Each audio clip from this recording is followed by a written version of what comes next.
You know what I love? The Legend of Zelda games. But what would they be like if they were more like an RPG? Yeah, what would it be like as an RPG? Hello, darkness, my old friend. You could level up. I've come to talk with you again. Use magic. Because a vision softly creeping Collect equipment and items. left its seeds while I was sleeping. And travel to the future!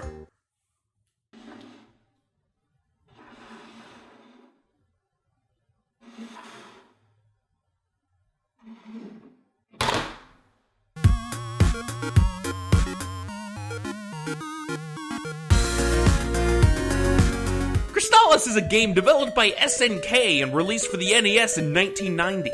See, you know you got a classic NES fantasy game when your hero wears a skirt. And look, the box even shows some of the monsters we're gonna face. Wolfman! Rock Demon! Eyeball Spider! Poop. He's the most fearsome of them all. The game is reminiscent of games like The Legend of Zelda, but less focused on puzzles and more on action. It also has lots of RPG elements, such as an experience bar, magic, and stores where you can buy equipment and items. Not to mention a pretty interesting story. Kinda reminds me of Secret of Mana, but that game doesn't exist yet. I actually have really fond memories of this game, even though I first started playing it on the Game Boy Color version, although this version, frankly, sucks. I thought I'd go back and try out the original again, though. See if it's as good as I remember. 1997, October 1st. The End Day. Huh, must have slept in.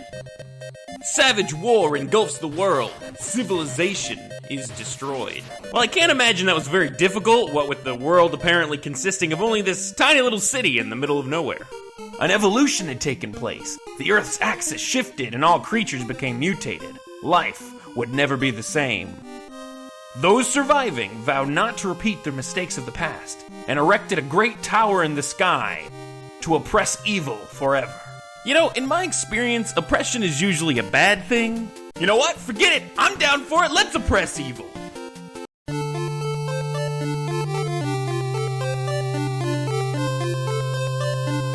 More story, huh? Well, I think I've played enough video games to know where this is going. Evil emerges in the world, and I, the great hero, must stop it. Pretty standard fantasy stuff. A computer?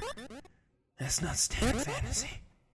Ah, and of course I get to choose my name. I go with the name of a true adventurer, Ween!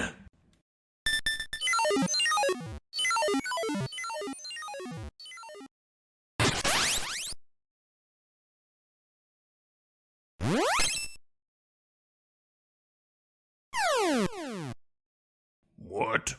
Okay, I just have a few questions. Where am I? Who am I? Why am I? What is that? Why did I come out of it? And why is my hair purple? Stop asking questions! Guess I'd better just go out and explore. Hey, there's a guy coming out of the cave! Nice meeting you too. The game starts me out in the very first town called Leaf. Pretty much everything you'd expect is here, NPCs to talk to, shops to buy stuff, and an inn to recover health at. Let's see what the guy I ran into earlier has to say for himself. Oh, it's you. I'm sorry I ran away from you when we first met. Oh, well, thank you. I accept your apology. Zebu says he is having a hard time with the windmill guard? He is always sleeping. What the hell are you talking about? Well, Zebu can't be all bad because he got this guy to give me free money. I'm the first pupil of Zebu. You must bow down before me. I think we're gonna be friends. Ah, and here's the Elder's house. We were told you would arrive. You are our last hope to defeat evil. That's a lot of pressure. Receive this sword to protect you on your quest. This and others like it will guide you. You now have Sword of Wind. Thanks, I think? Well, the world's not gonna save itself. After all, my task is great, and the journey will be perilous. Wait, I still don't know what I'm doing! Now here we're finally to the gameplay. You move around from a top-down perspective just like in the original Zelda game, and basically you just move around and stab things. You have to line up your shots though, and it can be kinda hard to hit enemies that are a little bit smaller, like this slime here. Luckily, I have my patented spin around and bash the attack button technique. Works every time. Man, I gotta be fighting Tony the Tiger? What's going on? My first task is to find this Zebu guy, and he lives at the end of a very, very, very, very long cave. Ween, you are the one we have been waiting for. Try to make the windmill work. If you can do this, I will teach you some magic. Ah, I see, I am the legendary maintenance guy. So I go find the sleeping windmill guard, and I have to buy the alarm flute to wake him up. And not just that, I also need to buy a shield and some armor so I can actually survive more than a couple hits. Plus, I could do for some leveling too. Like I mentioned, killing enemies yields not only gold but also experience that goes towards leveling up. So you know what that means. I must grind! Cue the montage!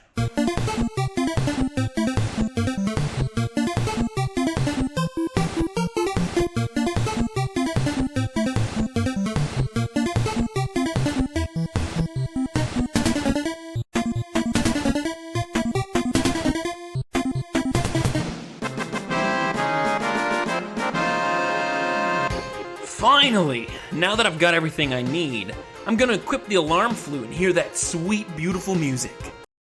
Truly majestic. I go and use it on the lazy man, he gives me a key to the windmill, and handyman Ween is on the job.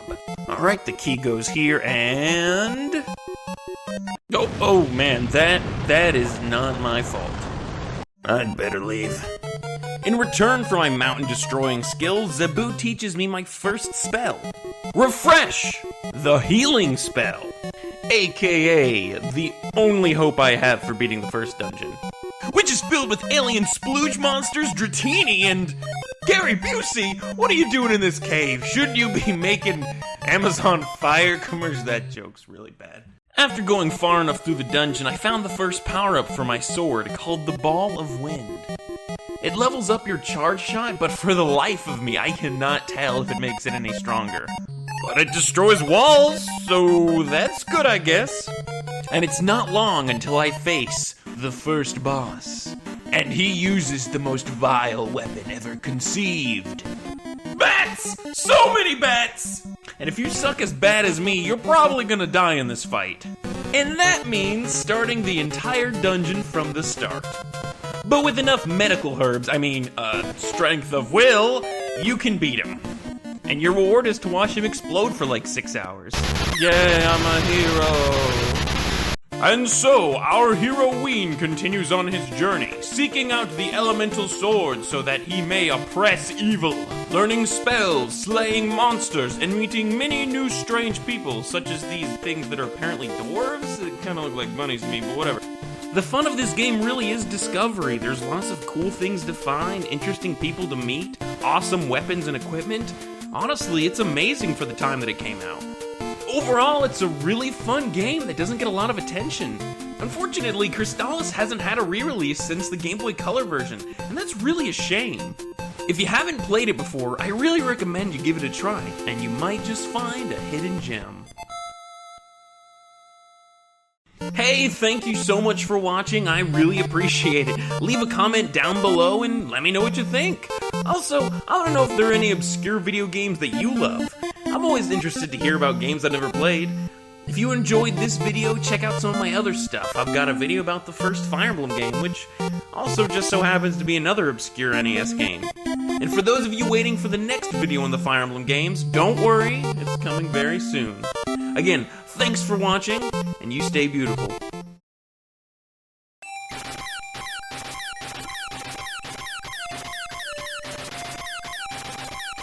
It's a good game.